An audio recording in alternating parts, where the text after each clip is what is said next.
Hello good morning है आज चाहिँ मेरोमा एनएस आइरहेको छ। यो चाहिँ के भएको छ भने चाहिँ यो चाहिँ हेर्नुहोस् ग्यार यस्तो छ ग्यार। यो चाहिँ अब के स्प्रिङ भाँचेको हुनसक्छ है कि चाहिँ ग्यारको यो एसेम्बली गएको हुनसक्छ। खोलेर देखाउनेछु हेर्नुहोस् मैले खोलिसकेको छु है। यसको चाहिँ यहाँनिर हेर्नुहोस् स्प्रिङ भाँचेको रहेछ है। म चाहिँ यहाँ निकालेर देखाउँदैछु यसको। यहाँ हेर्नुहोस् स्प्रिङ देख्नुभयो, यो चाहिँ भाँचेको रहेछ त्यसले गर्दा ग्यार नलागेको है। यो त निस्कियो है यो स्प्रिङको टुक्राभित्र छ। अब यसलाई कसरी निकाल्ने हेर्नुहोस् मेरो दिमाग।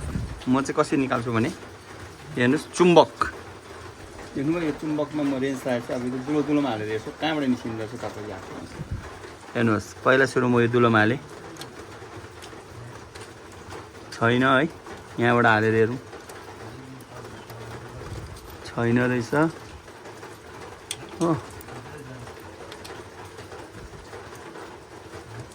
यहाँ रहेछ हेर्नुहोस् दिमाग देख्नुभयो होला। यसरी चाहिँ निकाल्नुपर्छ हो। यो चाहिँ भाँचेको टुक्रा थियो, अब यो निस्कियो। अब चाहिँ फिटिङ हुन्छ है। हेर्नुहोस् स्प्रिङ नयाँ हो है। यो नयाँ चाहिँ त्यसरी लगायो, यहाँ यस्तो गरेर चाहिँ यस्तो लाग्छ है। यस्तो लाग्दैन, यो लागेपछि चाहिँ यसो यो वासर हुन्छ।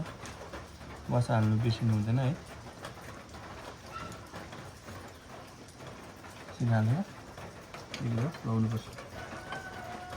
यहाँभित्र यसरी हाल्यो है। यो टक्क हाल्दा चाहिँ याद गर्नुपर्छ यहाँनिर चाहिँ स्प्रिङ लक हुँदो रहेछ हो। यो लक भएपछि ग्यास पस्दैन। यसलाई हल्का पुस गर्नु पऱ्यो, पस्दैन। अब चाहिँ यो ग्यास काम गर्छ। मोबिल पम्पको यो मैले खोलेको छु। यो चाहिँ किन खोलेको थियो भने यो भाँचेको त्यो स्प्रिङ कहाँ अड्केको छ है, यो खोलेर मात्रै देखेर मैले यो निकाल्नु लागि यो खोलेको थिएँ। अब यो फिटिङ गरेपछि यसको यहाँ लक हुन्छ। लक लगाउनु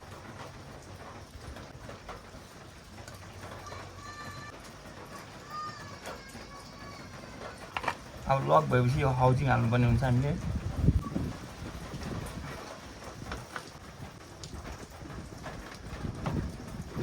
यहाँ बसिसकेपछि हाउजिङ पछि हुन्छ प्लेट। यो हामी क्लच प्लेट हालिसकेपछि चाहिँ यसको यो वासर हालेपछि यो नट चाहिँ उल्टा हुन्छ है। हामीले यो यस्तो टाइट गर्नेपट्टि चाहिँ होइन, खोल्नेपट्टि चाहिँ घुमाउनुपर्छ र टाइट हुन्छ। यो त खोलेको हो खासमा है, खोलेकोपट्टि चाहिँ यो टाइट हुन्छ। देख्नुभयो नि। मैले यहाँ दाँतमा लक गर्ने छु।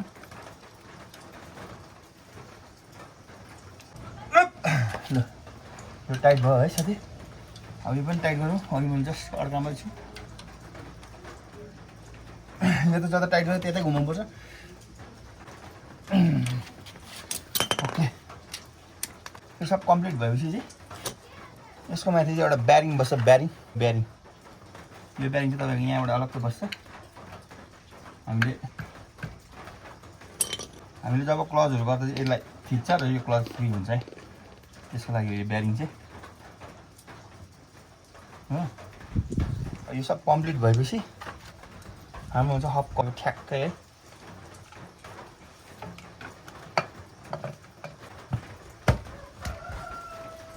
तल लागेपछि चाहिँ नट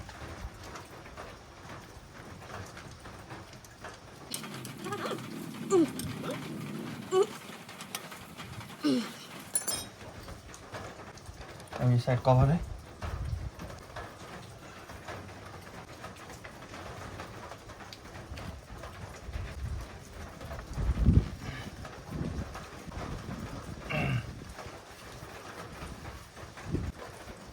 अब चाहिँ मोबिल फिटेर पास गरेर हाल्नु पऱ्यो है। यसको यो क्याप हो है, ल्याउनु पऱ्यो। क्याप लगाएपछि चाहिँ यस्तै पऱ्यो। यो टाइट गर्नु पऱ्यो है। टाइट भएपछि हल्का पुसिदिउँ। अलिअलि मैला रहेछ है।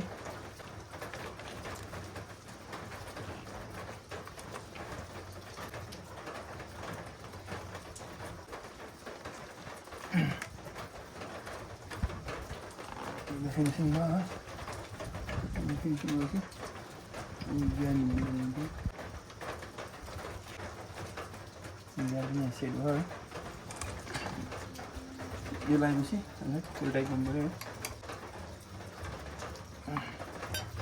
होइन अब यो गियरले अघि लाग्दैन थियो होइन बिहान लागेको थिएन अब यहाँ 1 number 2 number 3 number 4 number 5 number 6 number सबै गियर लाग्दैछ 5 4 3 2 1 हल्का न्युट्रली देख्नुभयो सबै गियर लाग्यो बिहान त लागेको थिएन त्यो स्प्रिङ फेरेर ओके भयो अब मोबिल हालेर स्टार्ट गरेर देखाउनुहोस् यहाँनिर हेर्नुहोस् अहिले खाली छ है यो सिग्नल चाहिँ तपाईँहरूको लास्ट इम्टी हुन आँटेको भनेको यो माथिल्लो लाइनसम्म चाहिँ मोबिल बस्नु पऱ्यो अब मोबिल हालेर देखाउनेछु है मोबिल चाहिँ मैले हाल्दैछु मोटु हो 1.2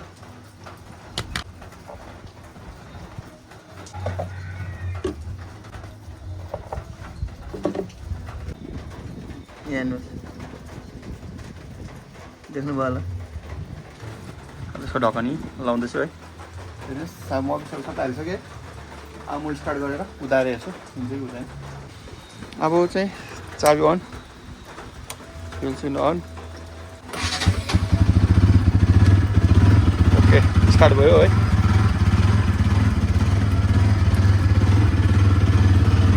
अब म यहाँ क्लोज गरेर गियर लाएर हेर्दैछु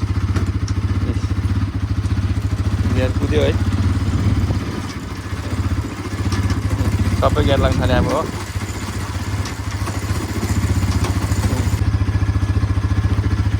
कम्प्लिट सक्सेस भयो है गियरको प्रब्लम चाहिँ एकदम सल्भ यस्तै भिडियो हेर्नुको लागि लाइक सेयर कमेन्ट गरिदिनुहोस् ल सबैलाई बाई बाई